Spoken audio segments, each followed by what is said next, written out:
Hey folks, Dan Frio here with your closing bell for October 7th, 2024. So you might ask yet again, Dan, what in the world is going on? We have rates over here that are up 0.5% from when the Federal Reserve cut rates 0.5%. So what in the world's going on? Well, the first thing I want to tell you, I'll just throw out a few sentences here, and you'll get the gist after I say a couple of them. Russia-Ukraine, Israel-Iran, hurricanes, port strikes. All these things should majorly affect the markets. And for some reason, before last Thursday or Friday, they didn't. And I kept saying, guys, this is going to be big news, or it should be big news for some reason or not. So let's get over to some of the pieces of the information we have today and kind of break down some things so we can understand the markets right now. So I was going over this morning. We had a few Fed officials talking, and I could only find information from one of them. So I want to give you a quote that they're giving us, and you let me know what his concerns. Does he seem really concerned about things, or just kind of a little bit concerned about things? So let's get over here. Kashkarian said this today. All right, so let me get out of that piece of the equation. It says the balance of risk has shifted away from high inflation toward maybe higher unemployment. Overall, the U.S. is resilient. The labor market still looks strong. We want to keep it that way. I'm not seeing signs of resurgence in inflation. Reduction in new rents inflation gives us confidence that housing inflation will come down over the next 12 to 24 months. Okay, so he's looking at the economy saying it looks pretty good.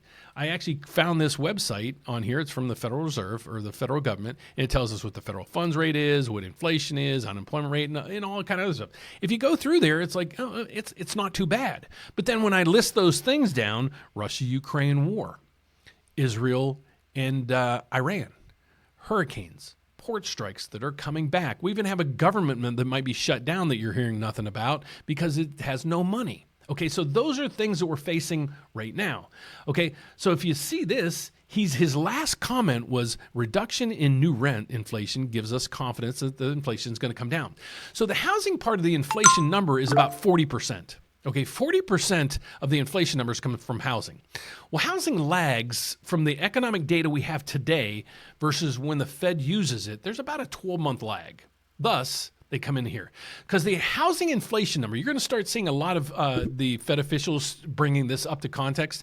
They're basically saying, it's zero at this point, but the number they're using is 5%. So if you take that out of the equation, you got the inflation numbers that the Federal Reserve wants. Now, a lot of you out there are saying, Dan, these inflation numbers are just BS. Well, guys, if we use the inflation numbers that the Federal Reserve uses, this data, when this settles down, will basically put us in inflation at or below where the Federal Reserve wants us. Okay, so that's that ticket. I just hope all the other pieces of the equation doesn't take down our country with the rest of it. Okay, so based on today's news, here's what happened today. We had the bond market there. Let's refresh the data because it had to get refreshed. The bond market is down, 22 points. Okay, but I do have some information coming from Diane Olick from CNBC telling us about the expectations of rate drops and things like that. So let's get over to her take on this. This is brand new data today. And then we come back, I'm going to show you how the CME Fed Watch tool has completely changed its predictions. And then we're going to take a little bit of a look at the broad equity markets to see where they're going right now. But let's get to Diane and see what's going on with rates. With the 10-year bond yield back above 4% today, that's got mortgage rates jumping again, even after last week's surge. We're up to about 6.6% now. Well, let's see what Diana Olick can tell us. Diana? Yeah, Kelly, so much for falling rates boosting the fall housing market, right? The average on the 30-year fix jumped another 9 basis points this morning after surging 27 basis points higher on Friday following that stronger than expected monthly jobs report. These numbers according to Mortgage News Daily. The trajectory, which had been lower through much of September, is now clearly higher. The most recent low was on September 11th at 6.11%, and that was before the Fed. So the lowest rate before the Fed did what they did, it was 6.1%. Okay, that's what she was just saying. Let's go back just 10 seconds. Let's repeat that so you get it. And then she's going to take it from there. So let's see what she has to say. Daily, the trajectory, which had been lower through much of September, is now clearly higher. The most recent low was on September 11th at 6.11%, and that was before the Fed cut its benchmark rate. So what does that mean to you in real money? So if you're buying a $450,000 home with 20% down on a 30-year fixed, your monthly payment today is $120 more than it was back then, less than a month ago. While that might not seem like a ton, as rates rise, fewer people qualify for loans. And it's not like home prices are falling either. They're still higher than they were at this time last year. The home builders and remodelers are, of course, not loving this. The home building ETF, ITB, is in the red on the day and on the week. Interesting, though, a monthly survey from Fannie Mae out this morning showed that in September, consumer confidence in housing rose to its highest level in more than 2 years, as consumers reported survey-high optimism that mortgage rates will decline over the next 12 months. A record 42% of them said they expected mortgage rates to drop. When? Of course, that was done in the first 2 weeks of September. Not so much anymore, Kelly. No, you wonder now that this reality sinks in, and it could take some time for people to realize what that will do to intentions and affordability. Yeah, I mean, they'll see it when they start applying. I'm interested to see what happens with the mortgage purchase applications, which we get on a weekly basis. They have been rising, and they've been above year-ago levels for the last 2 weeks. I wonder if that's all going to turn around. Indeed. For now, Diana, thanks. Diana Olick. Thank you, Diane. So let's get over to the broad indices that we're seeing right through here. Let's get to the markets. So we're going to hit CNBC, go through here. The Dow Jones is down. Well, here's the headlines. Dow Jones closes nearly 400 points down, and Treasury yields weigh on stocks, oil prices and Treasury yields. So we got the Dow Jones down 400 points, S&P down 55, almost 1%, NASDAQ down 1.18%. Here's the concerning thing through the VIX. This is the anxiety level on Wall Street. You don't want this going much above 25 or 30. Once it hits 40, 50, 60, all bets are off there.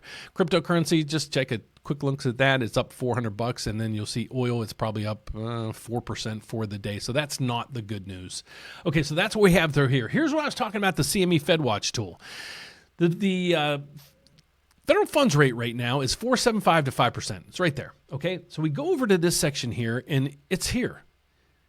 Yesterday or Friday, it wasn't there. Last week, it wasn't there. They took it off of this sheet. What are we looking at? This is the CME FedWatch tool. It actually tells us within 30 days what the Federal Reserve is going to do at the next meeting.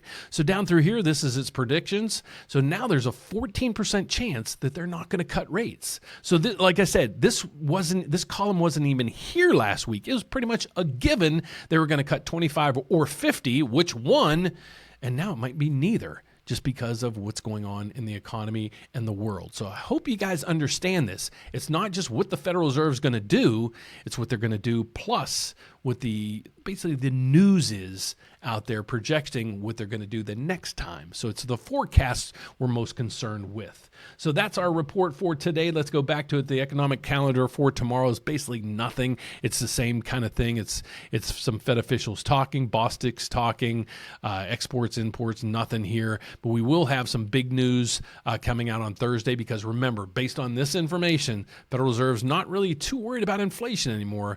They just want the jobs reports, and that'll come in on Thursday, and some additional information on that will come in on Friday. So we're going to be looking at those reports in detail, and that's basically it for the day, folks. So if you're out there and you're like, Dan, I had several people looking to refinance, and then after Friday and Saturdays, they're like, well, let's just hold off for now. And I don't blame you.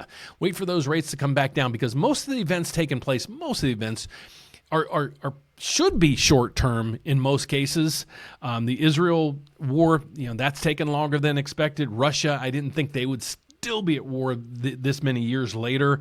The election's 30 days away. That's going to throw a curveball into things as well.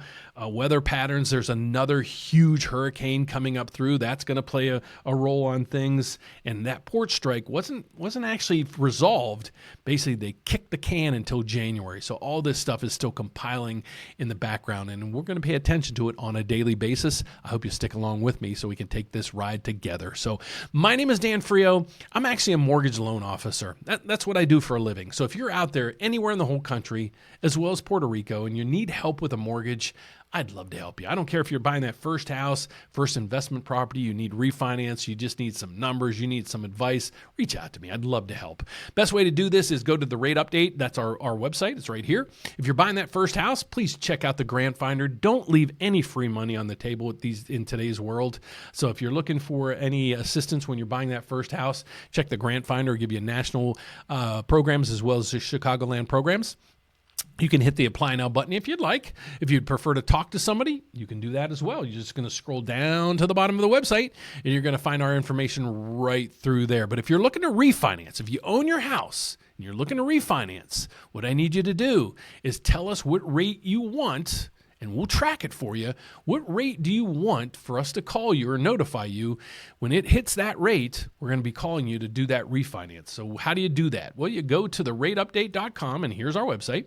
You scroll down about to the middle of the page, and you're going to see my handsome picture right there. You're going to hit the start button right through here, and you're on your way. Just going to give us a little bit of information about you and your mortgage, and then you're going to tell us what rate you want. And when that rate hits that number, we're going to be on the phone with you to make sure you log in those savings. So thanks so much for watching, guys, today. God bless you. Have a fantastic evening. And I'm going to ask you one thing tonight. One thing. Hit the subscribe button down there. Let's see if we can get to 32,000 subscribers by the end of the week. We're about 100 away. You can help me do that. Thanks so much for watching. I'll see you tomorrow. Bye-bye.